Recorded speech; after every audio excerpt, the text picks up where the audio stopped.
Hi, ನಮಸ್ಕಾರ ಎಲ್ರಿಗೂ. ನಾನಿವತ್ತು ಒಂದು ಅವರೆಕಾಳು ಉಪ್ಪಿಟ್ಟು ಮಾಡೋಣ ಅಂತ ಒಂದು ಸ್ವಲ್ಪ ಅವರೆಕಾಳು ತೊಗೊಂಡಿದ್ದೀನಿ, ಹಾಗೂ ಹಸಿಮೆಣಸು, ಒಂದೆರಡು ನೀರುಳ್ಳಿ ಹೆಚ್ಚಿಟ್ಕೊಂಡಿದ್ದೀನಿ, ಸ್ವಲ್ಪ ಬೀನ್ಸ್ ಸಣ್ಣಗೆ ಹೆಚ್ಕೊಂಡಿದ್ದೀನಿ, 2 ಕ್ಯಾರೆಟು ತುರಿದಿಟ್ಕೊಂಡಿದ್ದೀನಿ, ಮತ್ತು ಸ್ವಲ್ಪ ಅವರೆಕಾಳನ್ನ ಸ್ವಲ್ಪ ಉಪ್ಪು ಹಾಕಿ ಈ ಥರ ಬೇಯಿಸಿಟ್ಕೊಳ್ತಾ ಇದ್ದೀನಿ. ಯಾಕಂದರೆ ಅದು ಚೆನ್ನಾಗಿ ಬೆಂದರೆ ಉಪ್ಪಿಟ್ಟಲ್ಲಿ ತಿನ್ನೋದಕ್ಕೆ ಚೆನ್ನಾಗಿರುತ್ತೆ ಅಂತ. ಈಗ 1.5 ಕಪ್ಪು ಬೆಂಗಳೂರು ರವೆ ತೊಗೊಂಡಿದ್ದೀನಿ. ಇದನ್ನು ಚೆನ್ನಾಗಿ ಕೆಂಪಗೆ ಒಂದು ಅರ್ಧ ಸ್ಪೂನ್ ತುಪ್ಪ ಹಾಕಿಬಿಟ್ಟು ಹುರ್ಕೋಬೇಕು. ರವೆ ಎಷ್ಟು ಚೆನ್ನಾಗಿ ಹುರ್ಕೊಳ್ತೀವೋ ಅಷ್ಟು ಚೆನ್ನಾಗಿ ಉಪ್ಪಿಟ್ಟು ಬರುತ್ತೆ. ಹಾಗಾಗಿ ಕೆಂಪಗಾಗೋ ಥರ ರವೆನ ಹುರ್ಕೋಬೇಕು. ಉಪ್ಪಿಟ್ಟಾಗ ಉದ್ರುದ್ರಾಗಿ ಬರುತ್ತೆ. ಈಗ ನಾನು ಹುರಿದಿಟ್ಕೊಂಡಿರೋಂಥ ರವೆ ಎಲ್ಲ ತೆಗೆದಿಟ್ಕೊಂಡಿದ್ದೀನಿ.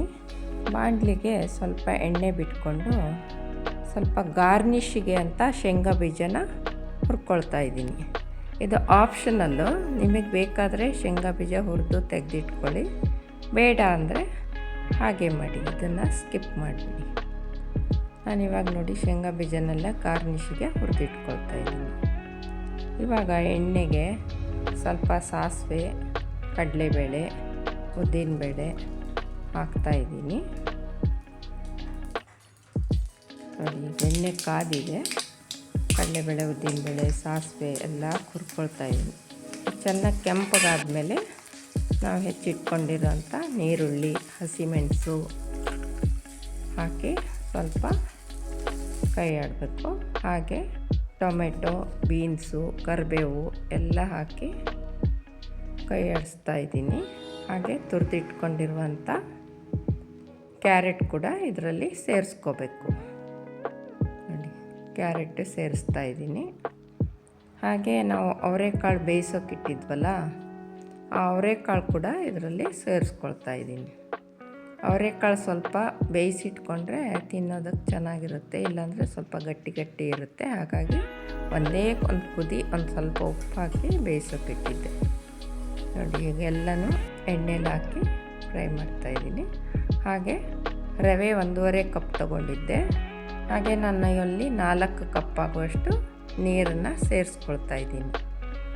ನೀವು ಬೇಕಾದರೆ ಸ್ವಲ್ಪ ಮೆತ್ತಗಿರಬೇಕು ಅಂದರೆ ಸ್ವಲ್ಪ ಜಾಸ್ತಿ ನೀರು ಸೇರಿಸ್ಕೊಳ್ಳಿ. ಇವಾಗ ರುಚಿಗೆ ತಕ್ಕಷ್ಟು ಉಪ್ಪು ಹಾಕ್ತಾಯಿದ್ದೀನಿ, ಮತ್ತು ಒಂದು ಚಿಟಿಕೆ ಅರಿಶಿನ ಪುಡಿ ಹಾಕ್ತಾಯಿದ್ದೀನಿ. ಅರಿಶಿನ ಪುಡಿ ಹಾಕೋದ್ರಿಂದ ಎಲ್ಲೋ ಕಲರ್ ಯೆಲ್ಲೋಯಿಶಾಗಿ ಬರುತ್ತೆ, ಚೆನ್ನಾಗಿರುತ್ತೆ. ಈಗ ನೀರು ಚೆನ್ನಾಗಿ ಕುದೀತಿದ್ದ ಹಾಗೆ ಸಣ್ಣಕ್ಕೆ ಉರಿ ಇಟ್ಕೊಂಡ್ಬಿಟ್ಟು ರವೆನ ಸ್ಲೋಲಿ ಹಾಕಿಬಿಟ್ಟು ಹೀಗೆ ತಿರುಗಿಸ್ತಾ ಇರಬೇಕು. ಸಣ್ಣ ಉರಿಯಲ್ಲೇ 5 ನಿಮಿಷ ಈ ಥರ ತಿರ್ಸಾದ್ಮೇಲೆ ಇದಕ್ಕೆ ಗಾರ್ನಿಷಿಗೆ ನಾವು ತುರಿದಿಟ್ಕೊಂಡಿರುವಂಥ ಸ್ವಲ್ಪ ತೆಂಗಿನ ತುರಿ ಮತ್ತು ಕೊತ್ತಂಬರಿ ಸೊಪ್ಪು ಹಾಕಬೇಕು. ನೋಡಿ, ಉಪ್ಪಿಟ್ಟು ನೋಡಿ ಇವಾಗ ಉದ್ರುದ್ರಾಗಿ ಎಷ್ಟು ಚೆನ್ನಾಗಿ ಬಂದಿದೆ. ಈಗ ತೆಂಗಿನ ತುರಿ, ಕೊತ್ತಂಬರಿ ಸೊಪ್ಪು ಹಾಕಿ 5 ನಿಮಿಷ ಹಾಗೆ ಮುಚ್ಚಿ ಬೇಯೋದಕ್ಕೆ ಬಿಡಬೇಕು. ಆಗ ಉಪ್ಪಿಟ್ಟು ಚೆನ್ನಾಗಿ ಅರಳ್ಕೊಂಡು ಬಿಡುತ್ತೆ, ತಿನ್ನೋದಕ್ಕೂ ಟೇಸ್ಟಾಗಿರುತ್ತೆ. ನೋಡಿ, 5 ನಿಮಿಷ ಈಗ ಮುಚ್ಚಿಟ್ಟಿದ್ದಾಯಿತು.